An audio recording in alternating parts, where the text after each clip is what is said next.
बिस्मिल्लाहिर्रहमानिर्रहीम अस्सलाम वालेकुम students, I hope you are well. So जिस तरह से आप लोग देख रहे हैं कि हमारे chapter 2 properties of dental material में हमने काफ़ी सारी प्रॉपर्टीज़ को डिस्कस कर लिया है। तो आज के इस लेक्चर में हम डिस्कस करने वाले हैं physical properties of dental material. ठीक है, अब इसमें क्या है, इसमें ऑप्टिकल प्रॉपर्टीज़ हैं और रियोलॉजिकल प्रॉपर्टीज़ हैं। ठीक है, अब रियोलॉजी क्या होती है ये सब हम 1 बाय 1 देखेंगे, देन रियोलॉजिकल प्रॉपर्टीज़ देखेंगे। ठीक है, ये सारी रियोलॉजिकल प्रॉपर्टीज़ हैं। ठीक है, और ये सारी जो है ऑप्टिकल प्रॉपर्टीज़ है। ऑप्टिकल प्रॉपर्टीज़ में colour, hue, value, chroma, transparency, translucency, opacity, fluorescence. अब ये सब होते क्या है मैम, ये तो हम सब पहली दफ़ा देख रहे हैं। तो बेटे ये आपको मैं इसी वजह से इस चैप्टर का नाम है प्रॉपर्टीज़ ऑफ डेंटल मटेरियल। अगर आपने properties of dental material chapter को स्किप कर दिया और ऐसे ही डेंटल मटेरियल के किसी भी चैप्टर को स्टार्ट करेंगे ना, तो आपको बहुत मुश्किल दरपेश होगी। क्यों? क्योंकि आपने मेन चैप्टर जो है chapter 2 properties of dental material को ही नहीं पढ़ा, आपने अलिफ बे पे ही नहीं पढ़ी डेंटल मटेरियल की। तो खुद सोचा अलिफ बे पे नहीं पढ़ेंगे डेंटल मटेरियल की तो आगे जाके क्या खाक समझ आएगा। ठीक है, तो ये सारी ऑप्टिकल प्रॉपर्टीज़ मैं आपको डिस्कस करवाने वाली हूँ। ठीक है, जिस तरह से हमने 1 बाय 1 केमिकल प्रॉपर्टीज़ देखी, इलेक्ट्रिकल, इस तरह से सेम हम फिजिकल में पहले ऑप्टिकल प्रॉपर्टीज़ देखेंगे और देन रियोलॉजिकल प्रॉपर्टीज़ में हम विस्कोसिटी देखेंगे, क्रीप, फ्लो, विस्कोएलास्टिसिटी, न्यूटोनियन बिहेवियर क्या होता है, सूडोप्लास्टिक बिहेवियर क्या होता है, थियोस्ट्रोपिक बिहेवियर क्या होता है, डाइलेंट टेंट क्या होते हैं। बेटे ये 1 बाय 1 देखेंगे। तो स्टार्ट करते हैं। सबसे पहले physical properties of dental material में ऑप्टिकल प्रॉपर्टीज़ को स्टार्ट करते हैं, जिसमें कलर। तो बेटे कलर से आपका क्या मतलब है कि combined intensities of the wavelength present in the beam of light determine the property of colour. ठीक है, आपको पता है कि हर कलर की एक जो है स्पेसिफिक वेवलेंथ होती है। ठीक है, तो जो वेवलेंथ जो है, जो इंटेंसिटीज़ होगी, जो बीम ऑफ लाइट डिटरमाइन करेगी प्रॉपर्टी ऑफ कलर को। ठीक है, अब ह्यू क्या होती है, the property associated with colour of an object. ठीक है, अब वो प्रॉपर्टी जो कि एसोसिएटेड है उस कलर से, उस कलर ऑफ ऑब्जेक्ट से, लाइक रेड है, ग्रीन है, ब्लू है। ठीक है, ये आपका ह्यू कहलाता है। ठीक है, ये एक प्रॉपर्टी है। और वैल्यू क्या है, द अमाउंट ऑफ लाइटनेस और डार्कनेस ऑफ अ कलर। अब वो जो अमाउंट है कलर की, हम कहते हैं ना कि लाइट ग्रीन, कोई कहता है डार्क ग्रीन। ठीक है, तो अब ये जो लाइट है, ग्रीन तो है, ग्रीन क्या है, ह्यू। ठीक है, ग्रीन क्या है, मैंने कहा कि ग्रीन कलर, ग्रीन कलर। ठीक है, अब जो ग्रीन है ना, ग्रीन कलर, ये ह्यू है। अगर मैं कहूँ कि लाइट ग्रीन, मैं क्या कहूँ, लाइट ग्रीन, तो जो लाइट का वर्ड, जो लाइटनेस है ना, ग्रीन की जो लाइटनेस बता रहा है वो वैल्यू है। तो वैल्यू आपको लाइटनेस बताती है। अब मैं कह रही हूँ लाइट ग्रीन, तो लाइट इसमें क्या है, वैल्यू है, और जो ग्रीन है वो क्या है, ह्यू है। और अगर मैं आपको कहूँ कि डार्क ग्रीन, अगर मैं कहूँ डार्क ग्रीन, ठीक है, डार्क ग्रीन में क्या है, डार्क जो है वो वैल्यू है, क्योंकि ये वैल्यू क्या होती है, द अमाउंट ऑफ लाइटनेस और डार्कनेस ऑफ अ कलर। मतलब कलर की जो लाइटनेस और डार्कनेस को बताती है ना, वो वैल्यू होती है। और जो कलर है, ग्रीन, रेड, ब्लू, जो भी कह ले, वो आपका क्या है, ह्यू है। ठीक है बेटे, तो ये। और क्रोमा क्या है, degree of saturation of a particle hue. अब ह्यू द क्रोमा, ठीक है, अब क्या है, क्रोमा क्या है कि जो डिग्री होती है ना, the situation of particular hue. अब ह्यू क्या है आपको पता है, अब बार बार बताने की ज़रूरत तो नहीं है ना। ह्यू मतलब कलर समझ ले। ठीक है, कि रेड, ग्रीन, ब्लू। ठीक है, प्रॉपर्टी जो एसोसिएट होती है कलर के साथ। ठीक है, तो अब जितनी ज़्यादा सेचुरेशन होगी उस कलर की, ठीक है, तो उतना ज़्यादा जो है, मतलब क्रोमा क्या है, डिग्री ऑफ सेचुरेशन बताता है उस कलर की। कलर मीन ह्यू की, degree of saturation of particle hue. अब कोई पार्टिकल ह्यू हो सकता है, ग्रीन हो सकता है, या हम दूसरा कलर पर्पल हो सकता है। ठीक है, इस तरह से। अच्छा, high the chroma more intense the colour. जितना ज़्यादा क्रोमा होगा उतना ज़्यादा इंटेंस होगा कलर, मीन उतना ज़्यादा डार्क होगा। मतलब जितनी ज़्यादा सेचुरेशन होगी। अब आप देख रहे हैं जो मैं लाइनें फेर रही हूँ, अभी क्या है, बहुत ज़्यादा सेचुरेशन है ना। अब ये आप खुद देखिए कितनी ज़्यादा सेचुरेशन हो रही है ना ह्यू की, degree of saturation of a particular hue. अब ह्यू कौन सा है, पर्पल है। ठीक है, ह्यू कौन सा है, पर्पल कलर है। अब इसकी कितनी ज़्यादा सेचुरेशन हो रही है आप खुद देख सकते हैं ना। तो अब मैंने कहा कि जितना ज़्यादा, अब इसको क्या कहते हैं, degree of saturation of particular को इसको कहते हैं क्रोमा। कि जितना ज़्यादा क्रोमा होगा उतनी ज़्यादा क्या होगा, मोर इंटेंस दी कलर। अब खुद देखिए कितना ज़्यादा इंटेंस है ये कलर। तो वही कह रहे हैं कि high the chroma more intense the colour. ठीक है, फॉर एग्जाम्पल मैं अगर सेचुरेशन कम करती हूँ, ये खुद देखें, अब इसमें क्या है, इसमें क्या है, सेचुरेशन क्या है, कम है। तो इसका मतलब क्रोमा क्या है, कम है इसमें। ठीक है, क्रोमा कम है तो इसमें देखें जो इंटेंसिटी है कलर की वो भी कम है। जबकि ऊपर देखें क्रोमा हाई था, मीन सेचुरेशन ज़्यादा थी। ठीक है, पार्टिकुलर ह्यू की। तो इसमें देखें कि इंटेंसिटी भी ज़्यादा है कलर की, ठीक है। तो बेटे ये आपको मैं समझाने की कोशिश कर रही हूँ। अब अगर मैं आपको इस डायग्राम से बताऊँ, ठीक है, तो आप खुद देखें ह्यू जो यहाँ पे मेंशन है। अब ये कह रहे हैं कि देखिए ह्यू कलर्स होता है, लाइक ये येलो है, ये रेड है, ये पर्पल है, ये ब्लू है, ये ग्रीन है, ठीक है। तो ये सारे कलर ह्यू कलर को रिप्रेजेंट करता है, ठीक है। ये प्रॉपर्टी है विद कलर। अच्छा, अब वैल्यू क्या है? ये वैल्यू ये आपको बताती है द अमाउंट ऑफ लाइटनेस और डार्कनेस। दोबारा से मैं रिवाइज करवा रही हूँ। देखें ये जो वैल्यू इस तरह से है ना, ये आपको क्या बताती है कि लाइटनेस और डार्कनेस बताती है। आप नीचे से देखिए, यहाँ पे नीचे थोड़ा डार्क हो रहा है, फिर लाइट हो रहा है, थोड़ा सा और लाइटनेस की तरफ जा रहा है। तो जो कलर की जो लाइटनेस या डार्कनेस जो बताती है ना, वो वैल्यू होती है। और क्रोमा भी मैंने आपको बताया, जो सेचुरेशन होती है, degree of saturation of particle hue, ठीक है। अब आप देखें इसमें, ये देखें ये सेचुरेशन नज़र आ रही है आपको। तो ये डिग्री ऑफ सेचुरेशन क्या कहलाती है और पार्टिकुलर व्यू की क्या कहलाती है? क्रोमा कहलाती है। लाइक यहाँ पे क्या है, स्काई ब्लू की सेचुरेशन आप देख रहे हैं, ठीक है। तो ये सारी चीज़ें हैं। तो ये पता है, ये जो आप बुक खोल के देखेंगे ना इस लेक्चर के बाद, तो आप दुआ देंगे, ठीक है। और फिर मुझे कमेंट करके लास्ट में बताइएगा, क्योंकि जिस तरह से मैं समझा रही हूँ ना, बुक में तो बहुत बहुत रफ है डेंटल मटेरियल की बुक, लेकिन जिस तरह से मैं आपको समझा रही हूँ, पहले मैं आपको खुद डायग्राम बना के फिर जो यहाँ पे डायग्राम है उससे मेंशन करवा रही हूँ, ठीक है। और उसके बाद जब आप बुक देखेंगे ना, तो आप दुआ देंगे, क्योंकि आपको सब कुछ समझ आ रहा होगा, ठीक है। अब फिजिकल प्रॉपर्टीज़ में जो नेक्स्ट प्रॉपर्टी है ऑप्टिकल प्रॉपर्टीज़ की, वो है ट्रांसपेरेंसी। तो बेटे ट्रांसपेरेंसी और बेटे वो ऊपर वाली ये 4 डेफिनेशन तो आपको समझ आ गई होंगी ना। ये वाइवा में बेटे इस चैप्टर में से ना वाइवा में रटी रटाई डेफिनेशन आपसे एग्जामिनर पूछ रहा होता है, ठीक है। और जो बच्चे रट के जाते हैं फिर वहाँ पे वो कंफ्यूज हो जाते हैं, क्योंकि वहाँ पे सिचुएशन ही ऐसी होती है। वाइवा खुद सोचें, कौन रिटर्न और वाइवा जो बच्चों को ज़्यादा, इन दोनों में से जो ज़्यादा आसान चीज़ लगती है वो रिटर्न लगती है।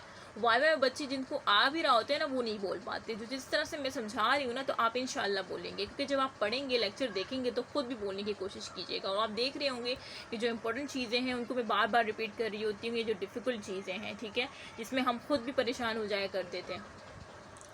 क्योंकि आपको पता है कि हमारे जो लेक्चर्स होते हैं वो तो बस पीपीटी रीड करके चले जाते हैं, उनका काम यही होता है। और फिर हमें ही जो है आंसर एग्ज़ाम में बैठना होता है, वाइवा में हमें ही देना होता है। तो हमारी भी गलती है कि हम जो है वर्किंग नहीं करते, ठीक है।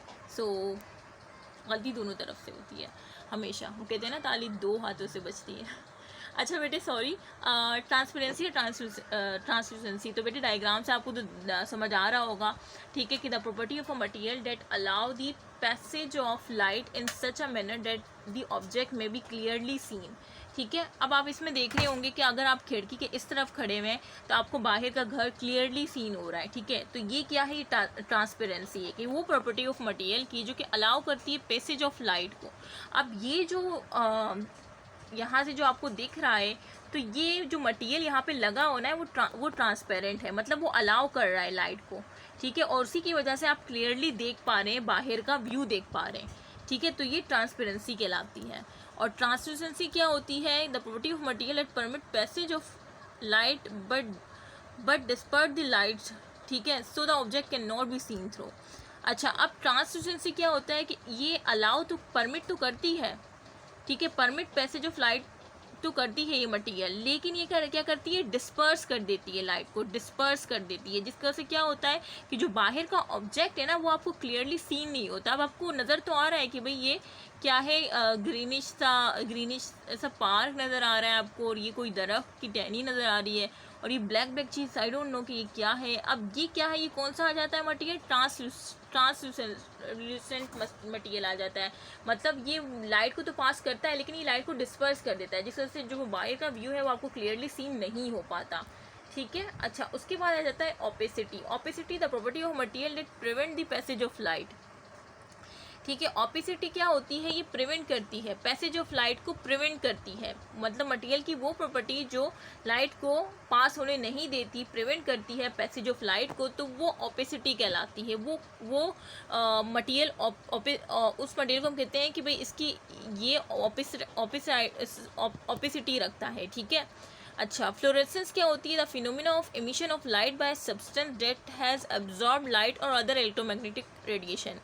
फ्लोरेसेंस ये वो फिनोमिना है जिसमें क्या होती है, इमिशन ऑफ लाइट होती है, ठीक है। एक सब्सटेंस है, ठीक है, एक जैसे ये सब्सटेंस आपको नज़र आ रहा है, तो इससे क्या हो रही है, इमिशन ऑफ लाइट हो रही है।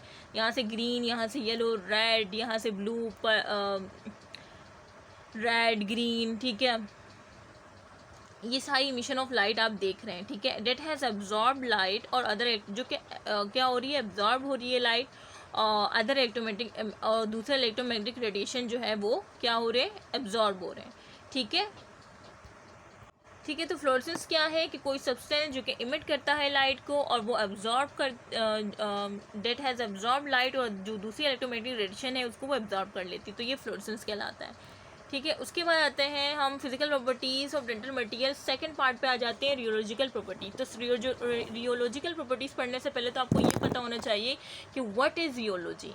तो बेटा study of flow of a material called rheology, ठीक है। जो रियोलॉजी होती है, जिस तरह से आपको ये बहता हुआ पानी नज़र आ रहा है, तो बेटे ये रियोलॉजी है कि जो स्टडी है flow of a material, material का जो फ्लो है उसकी जब हम स्टडी करते हैं, फ्लो ऑफ मटेरियल की जब हम स्टडी करते हैं तो वो क्या कहलाती है, वो रियोलॉजी कहलाती है, ठीक है। अब रियोलॉजिकल प्रॉपर्टीज़ को वन बाय वन हम देखते हैं, ठीक है। For liquid flow is measure bye viscosity. अब जो है, अब आप बोलेंगे कि ठीक है मैम हम समझ गए कि रियोलॉजी क्या होती है, फ्लो ऑफ मटेरियल की स्टडी को रियोलॉजी कहा जाता है। तो मैम लिक्विड में जो फ्लो होता है उसको हम किस तरह से मेजर कर सकते हैं, उसको हम मेजर करते हैं बाय विस्कोसिटी, ठीक है। लाइक आपने देखा कि हनी की विस्कोसिटी ज़्यादा है, ठीक है, वो इतना तेज़ी से फ़्लो नहीं करता बनिस्बत किसके, लिक्विड के, ठीक है। लिक्विड अगर आप ज़मीन पर डालेंगे तो तेज़ी से फ़्लो करेगा, लेकिन हनी उतनी ज़्यादा तेज़ी से फ़्लो नहीं करता, मतलब फ़्लो की बात हो रही है ना, तो ये रियोलॉजी प्रॉपर्टीज़ में आ जाता है। इसका मतलब कि हनी की विस्कोसिटी क्या है, ज़्यादा है, क्योंकि उसकी वो तेज़ी से फ़्लो नहीं कर रहा, और लिक्विड की विस्कोसिटी क्या है, कम है, इसी वजह से लिक्विड तेज़ी से फ़्लो करता है, ठीक है। सॉलिड में flow is measure by the creep and viscoelasticity, जबकि सॉलिड में जो फ़्लो, सॉलिड का जो फ़्लो होता है उसको हम किससे देख रहे होते हैं, क्रीप से देख रहे होते हैं, या हम विस्को इलास्टिसिटी से देख रहे होते हैं, ठीक है। तो बेटे ये पता है वाइवा में पूछा जाता है कि लिक्विड फ़्लो को हम कौन सा पैरामीटर जिसे हम मेजर करके बता सकते हो, आप बोलेंगे विस्कोसिटी।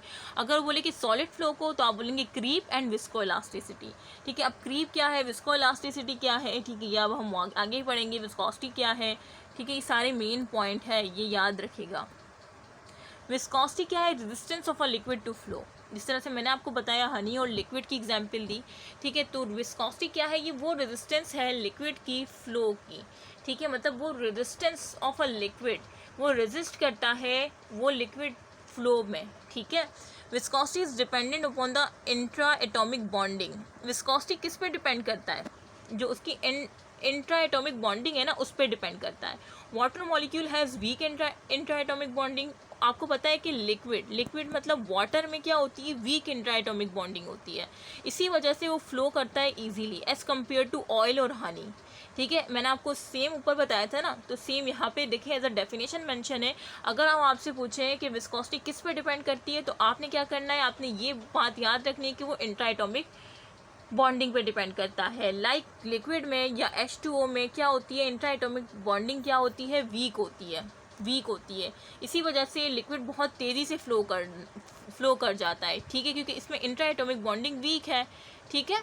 जबकि हनी या ऑयल में इंट्रा एटॉमिक बॉन्डिंग स्ट्रांग होती है, ठीक है, हाई होती है, स्ट्रांग होती है, तो इसी वजह से जो है उसकी क्या होती है, विस्कोसिटी ज़्यादा होती है, क्योंकि विस्कोसिटी किस पे डिपेंड करती है, इंट्रा एटॉमिक बॉन्डिंग पे, ठीक है। विस्कोसिटी जो है वो डिपेंड करती है इंट्रा एटॉमिक बॉन्डिंग पर, जितनी ज़्यादा इंट्रा एटॉमिक बॉन्डिंग स्ट्रांग होगी उतनी ज़्यादा विस्कोसिटी होगी। अब आपने देखा कि हनी और ऑयल की इंट्रा एटॉमिक बॉन्डिंग ज़्यादा होती है, स्ट्रांग होती है, तो उसकी विस्कोसिटी भी ज़्यादा होगी।